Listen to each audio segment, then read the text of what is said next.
There are a couple different ways that you can get photos into Windows and manage them. The built-in version is the Pictures library that's standard in Windows. I'm looking at Windows 7. And then you can import pictures by connecting a camera. I've got my camera connected here. I've just turned it on.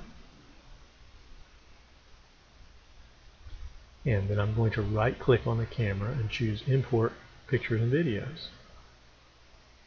And I get this dialog. And that's what I was hoping to see as soon as I turned the camera on, but that didn't happen. So I can tag these pictures with a prefix. And I'm just going to call it test because that's kind of what this is. And then I'm going to choose import, and I'm going to get 10 pictures imported, and it opens them in a new folder. Now I'm going to close that window for just a second. In my pictures library now, I have a folder named today's date and the prefix that I gave it, the tag that I gave it. If I double click that, then I see all of the pictures that I had in my camera with the prefix, the test tag, and then a number. Now, putting my mouse on one of the pictures shows the date it was taken, the dimensions, the size, and so forth. And there's more information even than that in the photo file itself. So the name of the image is not, of the file, is not the only information that the computer has to work with. Now I'm going to turn my camera off. And that's the basics of the built-in Windows, what comes with standard with Windows 7. Excuse me, your documents and your personal files are organized into libraries, documents, music, pictures, and videos. And Windows has a pretty good idea of what goes where. So when we imported the pictures from the camera, it put them in the pictures library. And then you can, of course, double click a photo to open it in the Windows Picture Viewer, or you can open it in Paint, but that's pretty much, there's not really much you can do here in the Pictures library too. Much else you can do to manage your photos. However, there is another tool from Microsoft that is a much better option. And to prepare for that, I'm going to pause the video. I'm going to delete this folder that I just imported, pictures that I just created, and then I'll be back with you in just a moment. So the alternative to just importing pictures into your Photos folder in the Photos library is to install a program that Microsoft offers as a free add-on. So if you go to the windows.microsoft.com website, this is the main page for that, and then scroll all the way to the bottom. Under Popular Downloads, you should see Photo Gallery. That's what we want. So we're going to click on that, and you can see there's a description of Photo Gallery. And Photo Gallery is part of a package called Windows Essentials, or Windows Live Essentials 2012. And it comes, this Windows Essentials has Photo Gallery and a couple other programs, one of them being Movie Maker. So I would recommend that you install, if you do any videos with either a video camera or your phone, I would recommend you also install Movie Maker and Photo Gallery. So you can click on the Get It Now, and you'll get a download link, and it'll download an executable that you'll need to install. And I'm sure you can handle that. And once you have it installed, when you go to your Start button and All Programs, you will see near the top of the list Movie Maker and Photo Gallery.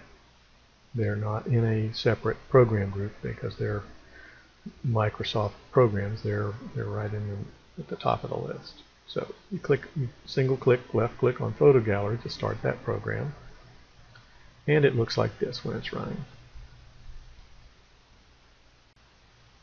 Now that we have Photo Gallery running, let's turn the camera back on and import some photos. It's a USB connection. It's going to recognize the camera, and it did. And then it says to click the device to import my photos. So I'm going to click the device, and it found 10 photos.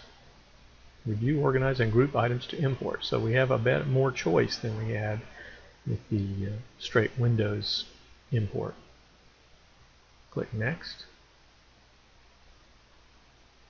And we notice that we have two different date groups, and we can enter a name for each one. If we want to tag them like this, I could tag it table, since most of the photos are pictures that I took of a table. And I'll call this tour, since it's pictures of the inside of a building. So photos and videos are grouped by date and time, different folders. And I'm going to click the import.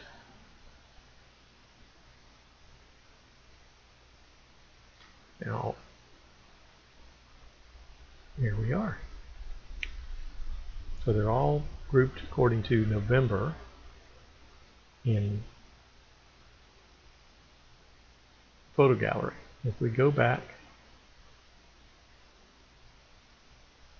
to the library, you can see that the folders as we tagged them were created. So the 4 pictures labeled tour are there in one folder, and the pictures labeled table are in a different folder. But in Photo Gallery, we have them currently organized by the month. So all the pictures I've taken in the month of November and imported are in one grouping. Here in Photo Gallery, there's an extensive set of editing tools, as well as ways to mark, tag, and describe your photos for later sorting and grouping and finding.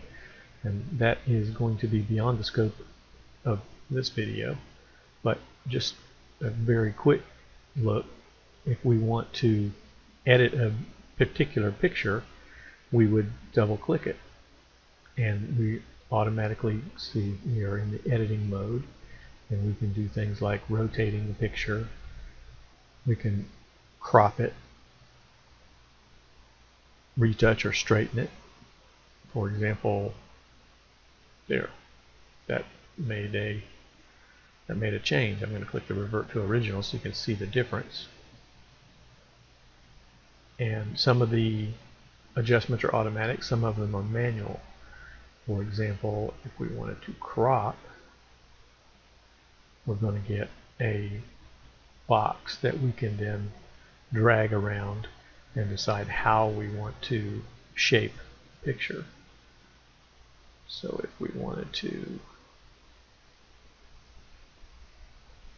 tighten in very tight on my case of my external hard drive there, and we cropped it, that would become the entire picture, and so on and so forth. There are many things we can do. So I'm going to revert to original. I'm going to close the file, and this is an easy program for you to explore, and in another video we will go into the various features of how to use it to edit and organize your photos.